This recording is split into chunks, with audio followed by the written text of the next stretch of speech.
Hi friends, ഇന്നത്തെ വീഡിയോയിലേക്ക് എല്ലാവർക്കും സ്വാഗതം. അപ്പോൾ ഞാൻ ഇന്ന് വന്നിരിക്കുന്നത് നമ്മുടെ ചെടികളൊക്കെ ഈ നേഴ്സറികളിൽ പോലെ കുത്തിപ്പൂത്ത് ഇങ്ങനെ കിടക്കത്തില്ലേ, അപ്പോൾ നേഴ്സറിക്കാർ ഉപയോഗിക്കുന്ന ഒരു വളത്തെ പരിചയപ്പെടുത്താനാണ്. അതുപോലെ തന്നെ ഈ വളം ഉപയോഗിച്ച് കഴിഞ്ഞാൽ നമ്മുടെ വീട്ടിലും ഇതേപോലെ പൂ നല്ല തിങ്ങി നിറഞ്ഞ് പൂത്ത് കിടക്കുന്നതായിരിക്കും. അപ്പോൾ ഏതാ ആ വളമെന്ന് അറിയണ്ടേ?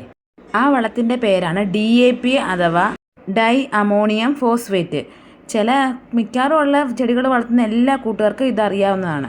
അറിയാത്ത കൂട്ടുകാർക്ക് വേണ്ടിയിട്ടാണ് ഈ വീഡിയോ. അപ്പോൾ ഇതാണ് നമ്മുടെ DAP. കണ്ടിട്ടില്ലാത്തവർ കണ്ടോളൂ. ഇതാണ് നമ്മുടെ DAP. നല്ല കറുത്തൊരു മണി പോലാണ് ഇത് കാണപ്പെടുന്നത്. ഇതിന് വെള്ള നിറത്തിലുള്ളത് കൊണ്ട് കറുപ്പ് നിറത്തിലുള്ള DAP ഉണ്ട്. ഇനി ഇടുന്ന എങ്ങനെയാണെന്ന് നമുക്ക് നോക്കാം. നമ്മുടെ ചെടിച്ചട്ടിയുടെ ഒരു സൈഡിൽ മണ്ണ് അങ്ങോട്ട് കിളച്ച് മാന്തി കൊടുക്കുക. ഒരു സൈഡിൽ ശകലം ഒന്ന് മാന്തി കൊടുത്തതിന് ഒരു 5-6 എണ്ണം മതി, കൂടുതലൊന്നും വേണ്ട. നമ്മുടെ ചട്ടിയുടെ വലിപ്പം അനുസരിച്ച് അതിനകത്തോട്ട് ഇട്ട് കൊടുക്കണം. ഒരു കുഞ്ഞു ചെടിയൊക്കെ ആണെങ്കിൽ 5-6 എണ്ണം മതി, കൂടുതലൊന്നും വേണ്ട. അതിനുശേഷം അതിൻ്റെ മുകളിലോട്ട് മണ്ണ് ഇട്ട് കൊടുക്കണം.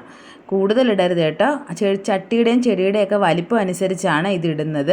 ഇതങ്ങോട്ട് ഇട്ട് കഴിഞ്ഞതിന് ശേഷം നനച്ചു കൊടുക്കണം. നനച്ച് കൊടുക്കണമെന്നുള്ളത് കൃത്യമായിട്ടുള്ള കാര്യമാണ്. നമ്മൾ ഇതിട്ട് കഴിഞ്ഞ് നനച്ച് കൊടുത്താലേ ആ വളം അങ്ങോട്ട് അലിഞ്ഞ് അതിനകത്തോട്ട് ചേരത്തുള്ളൂ. അങ്ങനെ നമുക്ക് ഓരോ ചെടിയുടെയും ചുവട്ടിൽ മണ്ണ് മാന്തി ഇട്ട് കൊടുത്ത് ഈ വളം ഇട്ട് കൊടുക്കാവുന്നതാണ്. കുറച്ച് ദിവസങ്ങൾക്ക് ശേഷം പൂ പിടിക്കുന്നതായിരിക്കും ഉറപ്പ്.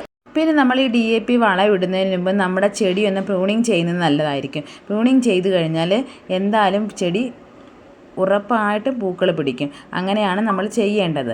അപ്പോൾ ഇതേ കണക്ക് നമുക്ക് പൂക്കൾ ഉണ്ടാകുന്നതായിരിക്കും. അപ്പോൾ ഇതുവരെ ട്രൈ ചെയ്യാത്ത കൂട്ടുകാർ എല്ലാവരും ഒന്ന് ട്രൈ ചെയ്ത് നോക്കൂ. വീഡിയോ ഇഷ്ടപ്പെട്ടെങ്കിൽ സബ്സ്ക്രൈബ് ചെയ്യാൻ മറക്കല്ലേ. പുതിയൊരു വീഡിയോയുമായി വീണ്ടും കാണാം. ടാറ്റാ.